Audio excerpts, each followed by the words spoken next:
messieurs, bonsoir. C'est avec beaucoup de plaisir que nous vous retrouvons dans Sport à la Une après plusieurs semaines de pause. Cannes oblige. Alors ce soir, sur ce plateau, je retrouve un de mes acolytes. J'attends l'autre. Hein. En attendant, Cher Tidiane est là avec nous. Bonsoir, Cher Tidiane. Bonsoir, Mme Fatou et carton jaune Malal Junior Diagne. Et puis en fin d'émission, un autre chroniqueur que vous avez l'habitude de voir dans Sport à la Une. Il s'agit de Madio Père qui nous parlera de hippisme et donc du Grand Prix donc, de Thiès qui s'est couru hier à l'hippodrome de Thiès. Alors ce soir, pour le sommaire, nous faisons large focus sur la première sortie de l'AS Pikine en Ligue des Champions. Les Pikinois se sont imposés samedi dernier au stade Demba Diop lors de la manche allée donc du tour préliminaire de la Ligue africaine des champions, 1-0 devant l'étoile filante de Ouagadougou. Une belle entrée en matière dont vous pourrez suivre tous les temps forts dans quelques instants. Moins chanceuse, l'Olympique de Ngor battu à Douala hier, 1-0 en tour préliminaire de la Coupe CAF. Les Ngorois pourront bien sûr se rattraper dans 15 jours. Football chez nous en Ligue 1, le fait marquant du week-end, c'est bien sûr la démission d'Amara Traoré du Giraffe, une entame catastrophique des Verts et Blancs en Ligue 1, précipité le départ du technicien Saint-Lusien, le Giraffe qui désormais doit prendre un nouvel élan et puiser dans ses ressources. Et donc, à l'issue de cette 9e journée, l'US Ouakam garde les commandes du championnat avec 2 points d'avance sur l'AS Douane. Basket éliminatoire de l'Afrobasket 2015. L'équipe nationale du Sénégal se prépare à affronter le Mali en match aller-retour. Les séances d'entraînement ont démarré ce matin. Chersar compte sur le renfort de 2 expatriés en vue de cette double confrontation. Et pour en parler, sur ce plateau, nous serons avec Pathé Keita, ancien basketteur, membre également du CNBS, pour parler donc de ces 2 échéances très importantes. Du basket toujours, le All-Star Game, cet événement trouvé dans quelques instants. Nous parlons sport et de tous les sports.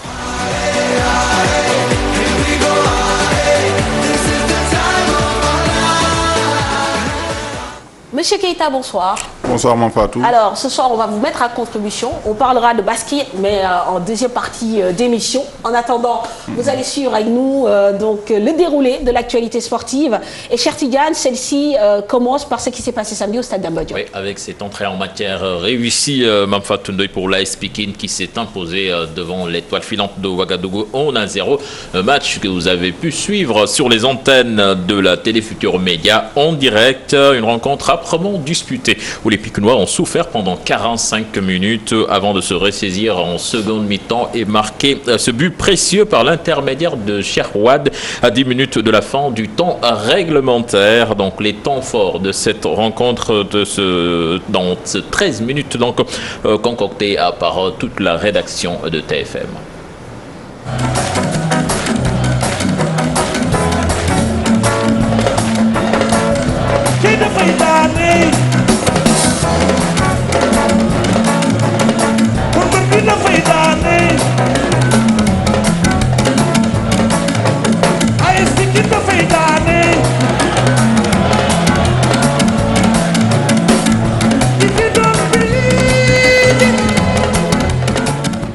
Et là, c'est le coup d'envoi qui vient d'être donné. Et là, c'est parti avec les Pikinois qui vont donner le coup d'envoi de cette partie. En long dégagement qui va atterrir dans la zone adverse et intelligemment le défenseur de l'équipe de FO, étoile filante de Ouagadougou. Dans un triangle, ils vont sortir la balle tranquillement au centre. Attention, et c'est une tête pour dégager momentanément la balle.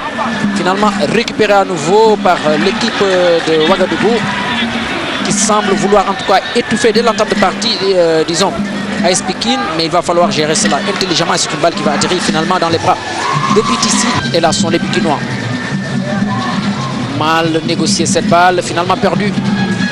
Et ce sont les joueurs de FO, Kimbo Hassan Achabi.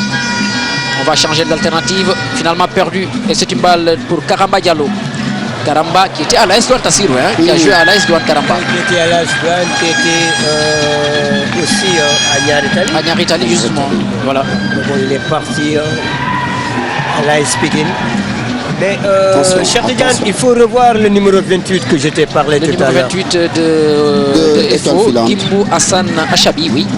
Le numéro 28, vous avez bien fait d'attirer en tout cas notre attention et on va le suivre pendant toute cette rencontre, voir ce dont il est capable de faire. Et là, C'est toujours, disons, une bataille dans l'entrejeu. Aucune des équipes pour l'instant ne semble en tout cas tenir la balle.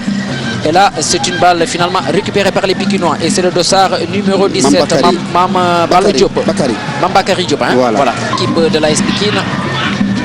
On va l'exécuter très rapidement. On va tenter un centre dans la profondeur. Et là, c'est une balle récupérée tranquillement par la défense adverse qui va laisser le soin, en tout cas, à cette balle de sortir et de permettre à son portier Zongo Baba de se dégager. Badara Ndione, le capitaine emblématique de cette équipe de l'AS Pikine, qui est très présent depuis 2-3 ans dans cette charnière centrale. Toujours cette balle dans l'entrejeu pour Pikine. Et là, ce sera un dégagement avec le vent. Ça va aller en touche. Ce premier tour préliminaire de la Champions League africaine. Karamba Diallo, c'est lui qui doit être l'organisateur du jeu au milieu de terrain. Sur ce flanc-là, c'est à lui de tout organiser. Une balle introduite qui a été mal repoussée. Les Burkinabés qui vont être obligés de courir. Récupération Pikine, l'introduction au deuxième poteau, la tête du défenseur central qui repousse le ballon. Rapidement joué Karamba Diallo. Il va falloir jouer de l'autre côté pour orienter un peu le jeu. Voilà, c'est magnifiquement bien fait. Il va amener son ballon. La balle qui est introduite pour le numéro 3, Dramé Mohamedou, meilleur buteur avec le Dakar Universal Club. Donc les supporters, le 12e Gaïndé, qui donnent la voix aussi pour aider cette équipe de l'AS Pikine, en tout cas à mieux découvrir cette compétition. Vous le savez, c'est une première pour l'AS Pikine, contrairement à l'équipe du Burkina Faso qui a l'expérience en tout cas de ces compétitions. Et beaucoup d'espoir en tout cas dans cette équipe plutôt de l'AS Pikine. Attention le centre, et ce sera directement dans les pas de Zongo Baba, le portier de l'équipe de l'étoile filante du Burkina Faso, au long dégagement du portier burkinabé. La balle va atterrir dans l'entrejeu, dégagée de la tête par les Pikinois qui se battent. Finalement récupéré par Papamadou Touré. Mais là, c'est assez approximatif. Le jeu n'est pas très léché du côté pikinois. Il va falloir certainement montrer un meilleur visage. Attention. Peut-être tenaillé par la découverte. Attention, il va chercher l'angle de tir. Ça va être le centre. Ouattara. Le centre, c'est parti.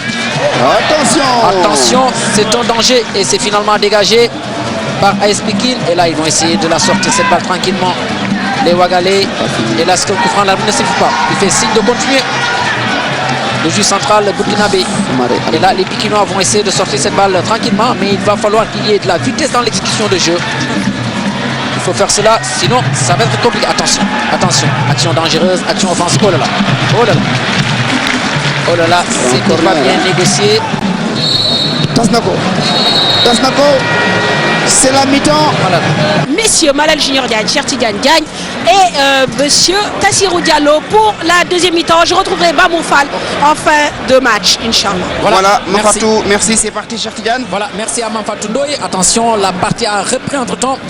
Et ce sont les Burkinabés qui reviennent encore toujours avec d'autres intentions. C'est Pikine qui doit faire un changement. Ah d'accord. C'est Sega qui va remplacer Afissou. Sega qui va en prendre la place de Afissou. Voilà. Ce sera donc le premier rentrant, Sega Diop, à la place de Afissou Tamou, le Tchéboudien national, mais qui connaît également l'AS Pikine pour avoir vu cette équipe jouer en championnat, pour avoir visionné des vidéos. Attention, et BTC là qui est obligé de se déployer alors que le défenseur de l'AS Pikine était sous la menace du petit lutin numéro 21, c'est Salam qui lui a créé des problèmes tout à l'heure. Et que là encore, les Pikinois vont devoir tout faire. Touré avec Sow maintenant. Sow pour cette balle pour Soumaré. Soumaré qui va percuter de l'extérieur du pied. On change de côté. C'est trop fort. Mais la balle va finalement sortir en touche. Tachfal qui va devoir tout mettre en œuvre pour passer. Et que là encore, c'est Ben et la cheval qui se bat. Et là ça va aller en touche. Et là c'est une balle récupérée à nouveau, perdue par les Pikinois. Le centre, ici. Attention, ça va être quoi? Heureusement, il y a plus de peur que de mal. Alors que les Burkinabés, me semble-t-il, ont réclamé le pénalty tout à l'heure. Sidiki.